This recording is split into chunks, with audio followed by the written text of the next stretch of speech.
Alors la Gemara te dit Ve'ema ke'ape davar yochani. Peut-être que c'est comme l'épaisseur de Bar Yochani. C'est quoi?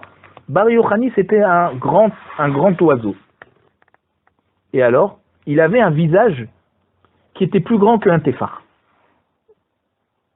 Donc un visage, on a dit, il ne peut pas avoir un visage moins grand qu'un téphar. Tu dis, bah oui, Bar Yochani, c'est un grand oiseau, et lui, il avait un visage plus grand qu'un téphar.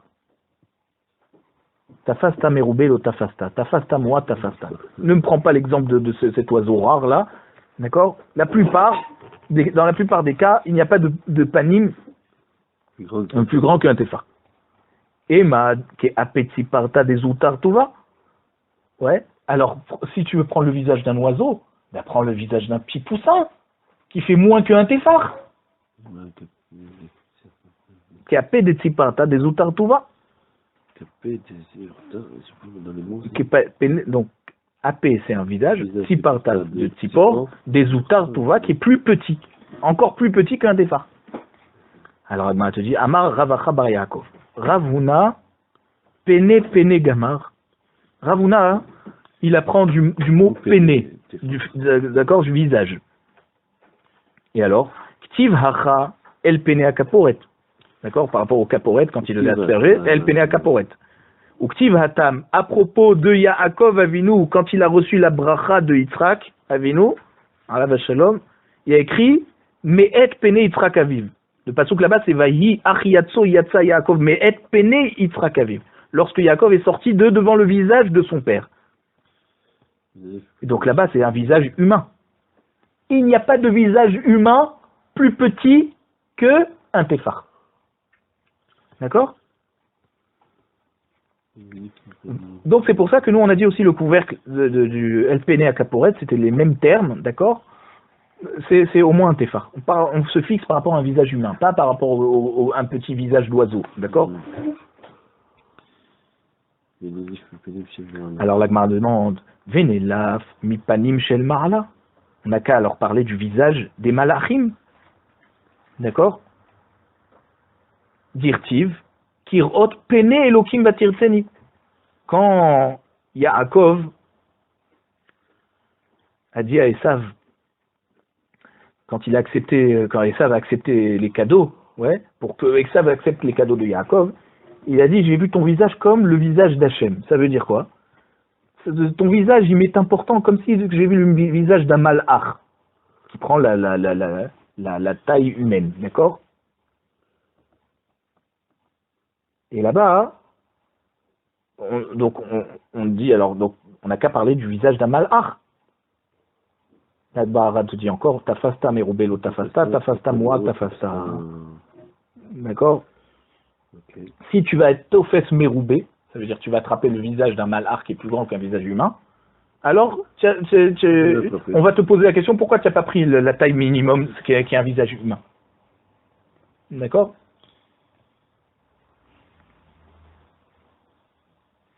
Alors la Gemara te dit, Venelav, mikrouv, on n'a qu'à apprendre des krouvim, d'accord, des chérubins qui étaient sur le couvercle, puisque déjà on parle du couvercle. Dire tivela kaporet youpene krouvim, et là-bas, les visages des krouvim, ils étaient plus petits qu'un téphar.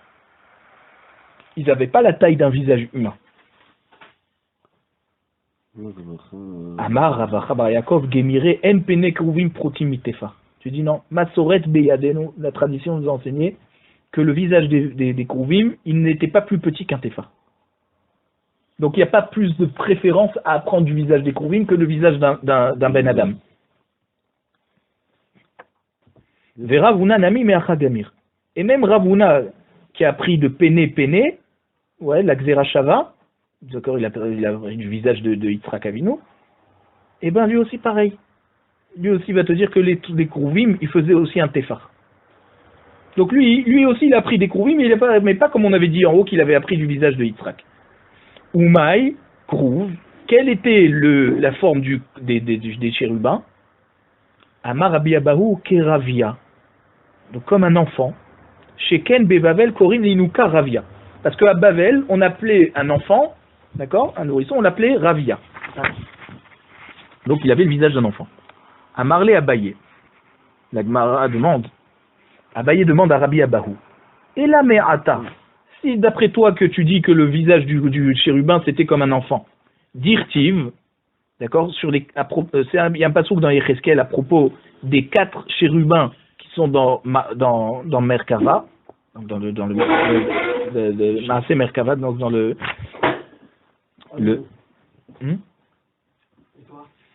Pene Echad, Pene Akrouv ou Pene Hasheni, Pene Adam. Alors il y avait 4 fanim à chacun. Ça veut dire quoi? Un avait le visage d'un chérubin, le deuxième il avait le visage de Ben Adam, d'un homme. Le troisième là-bas, le passouk nous dit il avait le visage d'un lion, et le quatrième il avait le visage d'un aigle. Alors, Haïnou Krouv, Haïnou Adam, ça veut dire quoi? Si tu me dis que le visage d'un chérubin, c'est le visage d'un homme, alors pourquoi il y a 2 appellations différentes? Dit Adam ou dit Krouv? Mais là-bas, dans les quatre personnages qui sont dans le Kisei Kavod, on te dit un c'est le visage d'un homme et un c'est le visage d'un Krouv. Si tu me dis Krouv, c'est un enfant, alors c'est aussi le visage d'un homme. Rabbi Abaou répond à Abaye, te dit effectivement, Apé Ravreve Apé Zoutra. Ça veut dire quoi? Le visage d'un homme, quand on te dit Adam, c'est le visage adulte, et le visage d'un Krouv, c'est le visage d'un enfant. Un petit visage. Un plus petit visage. D'accord? Apé Ravreve, Ravreve c'est grand. D'accord? Donc un grand visage, c'est donc le visage d'un adulte. Apé Zoutra, c'est le visage petit, donc petit d'un enfant. C'est pour ça qu'un on l'appelait Adam, un on l'appelait Krouv. Alors maintenant on reprend, on a fini avec le Aaron, les chérubins, on reprend au niveau de la souka qui fait 10 tfachim minimum, qui doit faire 10 tfachim minimum. Ok? On avait dit que la shrina ne descendait pas en dessous de 10 tfachim. Alors la Gemara demande.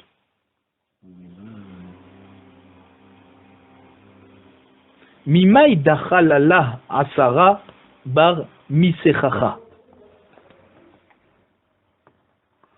D'où on sait que la hauteur de la souka doit faire 10 tfachim, on a dit du Aaron et le Kaporet.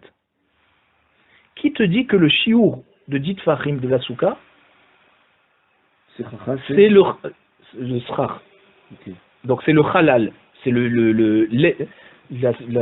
comment s'appelle, le volume de la souka à l'intérieur, il doit faire 10 tfachim, à part le srach. Ema bahade sracha.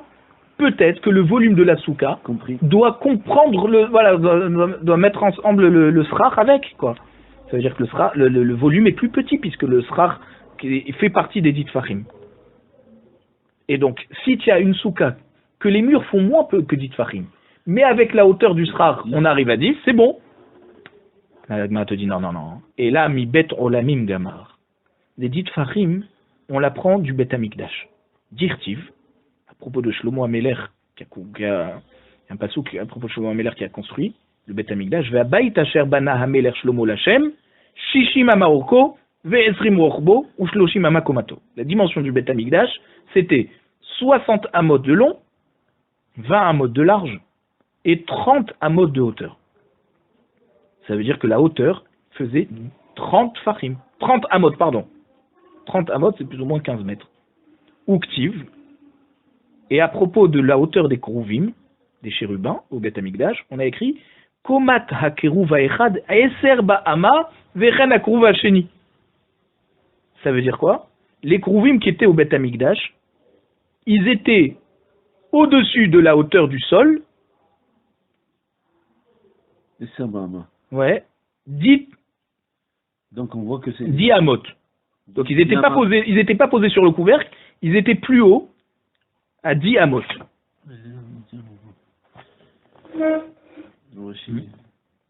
Vetanyama matzinu bebet olamim kruvim bishlish abayit en omdim.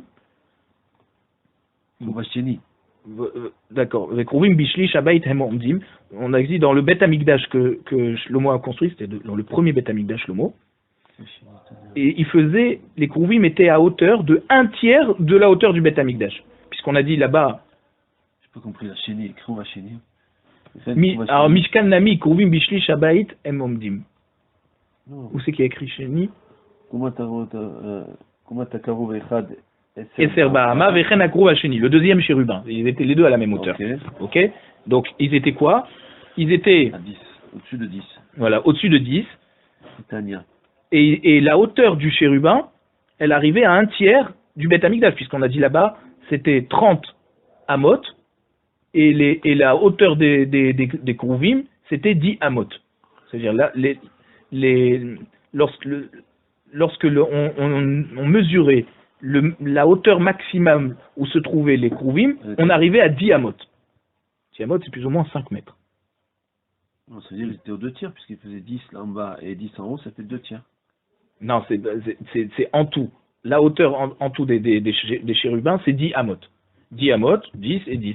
D'accord? C'est 30 amot.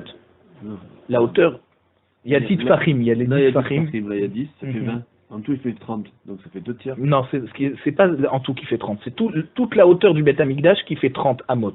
Maintenant, il ne faut pas confondre les amot et les tfachim. Ah oui. D'accord? Dans une amat, il y a 10 tfachim. Ok.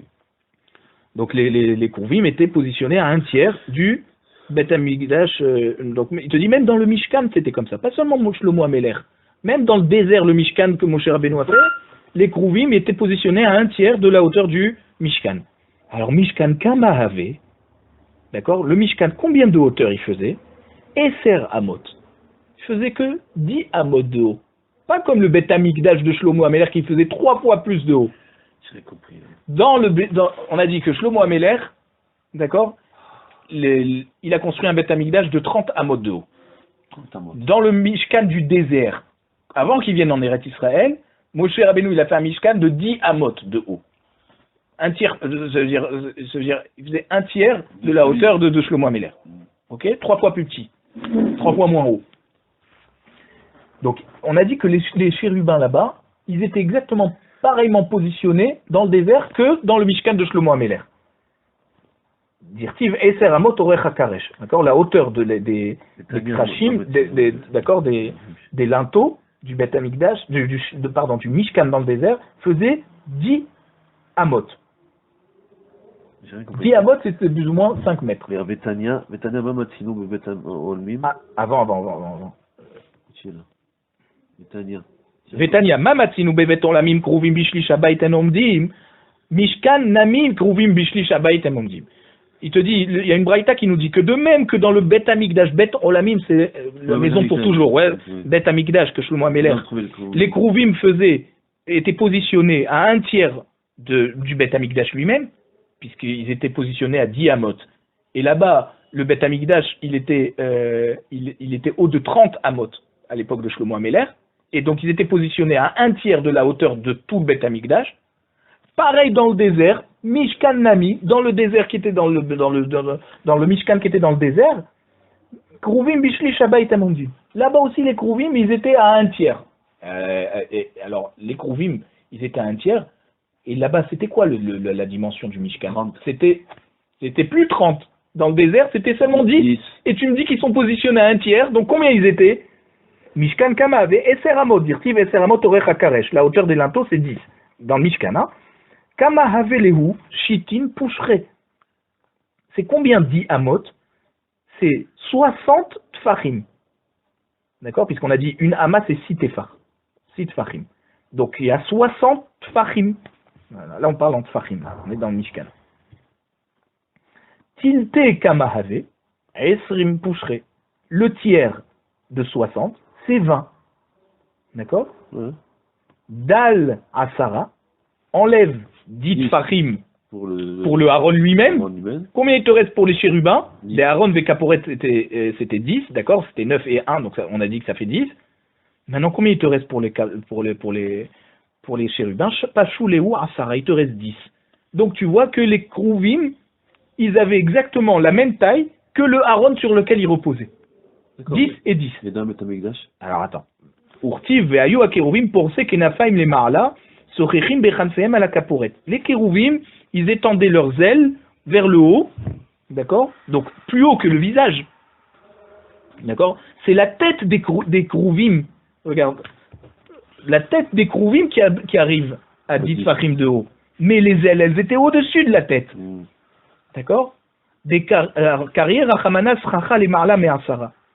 Donc la Torah, elle a appelé le Srach, ouais, pour quelque chose qui recouvre au-dessus. Puisqu'on a dit Sochechim Bekanfehem. Le mot Srach, il vient des Krouvim. Maintenant, ils étaient positionnés au-dessus de la tête des Krouvim. Et c'est la tête des Krouvim qui arrivait à 10 Tfachim. Donc le Srach, il est au-dessus des 10 Tfachim. Et donc tu peux pas me dire que pour une souka, le Srach fait partie de la hauteur des 10 Tfachim. Dilma lehade reshaihu kamaihe. Alors, Mimaï des Gad, alors la Gemara demande, Mimaï des Gad finhu, il avait reshaihu kaime. D'où tu sais que les ailes des Krouvim étaient étendues au-dessus de leur tête. Peut-être que c'était au niveau de leur tête. Dilma lehade reshaihu kaime. Peut-être c'était au niveau de la tête qu'elles étaient étendues. Amar Chabar Yaakov, les mar l'actif. Il y a écrit, sur le passou qui a écrit Ve'ayu akeruvim porese kenafaim les marla. C'est quoi les marla? En haut de quoi? En haut de leur tête. Ve'ema des midlé tout va. Donc on voit de quoi? Que la hauteur des Krouvim c'était 10 Tfachim. D'accord? La hauteur des Krouvim c'était 10 Tfachim. Le volume de la souka doit être donc de 10 Tfachim minimum avant qu'on arrive au Srach. Ve'ema des midlé tout va.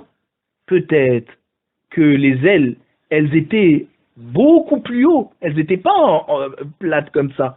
Et donc, d'où tu sais que les ailes, elles faisaient un halal de 10 tfachim. Peut-être qu'elles étaient positionnées plus haut que la tête, et pas positionnées au niveau de la hauteur de la tête.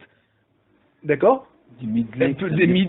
Des midlés, tout va. Peut-être que les ailes, elles montaient beaucoup plus haut que la tête des chérubins. Et peut-être donc la souka alors devrait faire plus que 10 tfachim de haut. Elle te dit non, miktiv les marla, il n'y a pas écrit 2 fois les marla. Il y a écrit juste les marla une fois. Ça veut dire que quoi? Qu'elles sont positionnées juste au-dessus de la tête, mais pas plus haut. Hanicha les Rabbi Meir. Elle te dit ça va. D'après Rabbi Meir des Amar, dans la Masechet Menachot, il a dit Kol ha'amot hayu benoniot. Tous les amot du Mishkan, d'accord, soit des murs, d'accord, soit des kelim du Mishkan, elles étaient moyennes. C'est quoi moyenne? C'est 6 tfachim. 6 tefar. C'est-à-dire que c'est 15 cm. 60 ouais, plus ou moins, ouais. Un peu moins, quoi. Et là, les Rabbi Yehuda, d'après Rabbi Yehuda, des Amar, Ama Shel Binyan, Shisha Tfachim. Les dimensions des murs, d'accord, des choses qui servaient à construire le Mishkan, c'était 6 Tfachim. Maintenant, Shel Kelim, les dimensions des objets du Mishkan, d'accord, Chamisha, 5. Maïka les Memar, qu'est-ce que tu vas pouvoir dire? D'après lui, Aaron Vekaporet, Kama Avelehu, Temania ou Palga. D'après lui, le Aaron et le couvercle, qui sont des objets du Mishkan, pas des murs, combien ils ont de dimensions en tfachim? On a dit combien? C'était 10. Une ama et demi. C'est combien une ama et demi? Si tu dis que c'est une ama, c'est 5 tfachim et 7,5. Alors, donc ça fait 7,5 plus le couvercle, encore un tefar, parce que là-bas on n'a pas dit en ama, hein. Le couvercle on a dit tefar. Donc, on apprend tofar de misgueret, donc 8. Ça fait 8,5. Ça fait pas 9. Voilà. Non, mais ça fait pas 10. Ça fait pas 10, 8,5. Pachoule ou chad sare ou palga, tu lui enlèves 11,5 en dessous les ailes des Krouvim, puisque les Krouvim ils faisaient quoi 11,5? Pachoule ou ça dépend.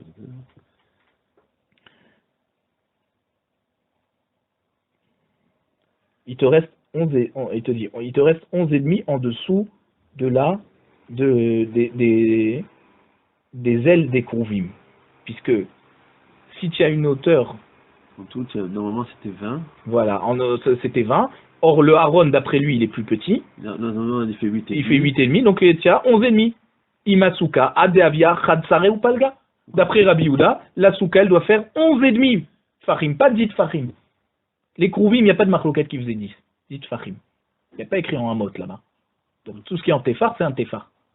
Maintenant, quand on te dit une ama des objets du Beth Amikdash, que d'après Rabbi Yehuda, comment tu arrives à 11,5 là? Eh bien, parce que si tu as 8,5 pour arriver jusqu'à 20, c'est à 11,5. D'accord, donc ça faisait 11,5. Donc ça faisait pas 10, ça faisait 11,5. Voilà. Et nous, on avait dit que c'était 10. Et oui. Ok. Et là, les Rabbi Yehuda, Hilcheta Gmirela. La Gemara te dit, alors d'après Rabbi Yehuda, la lacha, il va te dire que, la lacha les Moshe Misinaï, que chaque shiur de Mechitza, c'est dit Fahim. On l'apprend pas de l'histoire du Aaron et des Krouvim, parce que d'après Rabbi Yehuda, c'est pas les bonnes dimensions. Lui, il apprend de la lacha les Moshe Misinaï, que chaque Mechitza, d'accord, c'est dit Fahim. D'Amar Rabbi Chia Barashi Amarav, Shiurim, d'accord, les Shiurim de Isur Torah, par exemple le Shiur de Kazaït, d'interdiction de manger, ou alors le Shiur Kotevet, d'accord, de cette date, il y avait une marloquette là-bas dans Yoma si c'était avec le noyau ou pas, mais en tout cas, c'est une date qui est, on avait convenu là-bas que la Kotevet c'était un Shiur qui se positionnait entre le Kazaït et le Kabetza. Chatzitzin, donc la Chatzitza, le shiur de Chatzitza qui est possède dans le mikvé, d'accord, ou Mechitzin, les halachot de Mechitza, halacha les Moshe Misinaï. Tout ça, Rabbi Yehuda va te dire, toutes ces dimensions, d'accord, tous ces shiurim, c'est halacha les Moshe Misinaï. Donc c'est 6 Fahim, c'est pas 5 alors. Alors lui, il te dit, pour le Beth Amikdash, pour les Kelim, c'était 6 Fahim pour une ama dans les murs. Mais dans les objets, c'était une ama de 5 tfachim. Donc d'après Rabbi Yehuda, les kelim du Mishkan étaient plus petits que d'après Rabbi Meir. Donc lui il te dit, d'où je sais alors maintenant que finalement une souka, elle doit faire une mechitza, puisque un mur, c'est une mechitza, d'où je sais que c'est 10 tfachim et pas 8,5, d'accord? Et pas 11,5, pardon, pas 11,5. C'est parce que halakha le Moshe Misinaï qu'une mechitza, c'est 10 tfachim. Alors donc il est d'accord avec ça. Voilà, tout le monde est d'accord, mais ils n'apprennent pas de la même source.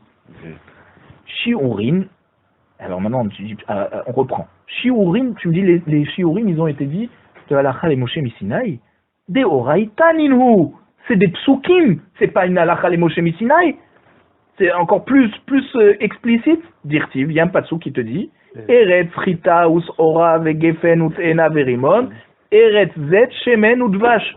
D'accord, les sept fruits d'Eretz Israël. Ve'amar Rav Chanin, Rav Chanin nous enseigne Kol ha-pasuk hazeh, les shi'urin ne'emar.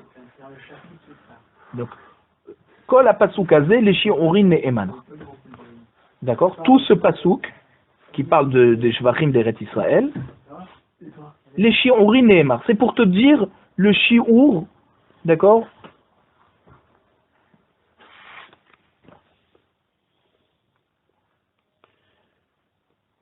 Ça veut dire que même les shiurim qu'on va apprendre, on va les apprendre des fruits d'Eretz Israël. C'est pour te faire une louange, un compliment sur les fruits d'Eretz Israël. Chita, les baït amenuga. Alors chita, le shiur du chita, d'accord? Et ben le grain de chita, c'est pour nous dire le shiur qu'il faut dans une baït amenuga. Ça veut dire une maison où il y a la tsaraat.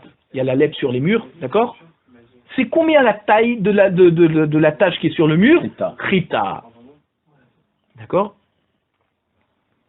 Ditnan, parce que dans Masechet Negaim, la Mishnah nous dit, Anichnas le baït amenuga, celui qui rentre dans la maison où il y a la lèpre sur les murs, Vekelav al ktefav, et il a ses habits sur lui, Vesandelav vetaberotav beyado, et il a ses sandales et sa bague dans la main. Donc, ça veut dire il porte pas les vêtements. Il porte sur sa main ses vêtements, ses sandales et sa bague. D'accord? Il les attrape dans la main. D'accord? Il les porte pas. Ou vehent meimiyat. Eux et lui, donc lui son corps et ses objets, ils sont tout de suite tamés parce qu'il les attrape dans la main. Même s'il n'est pas resté un petit moment.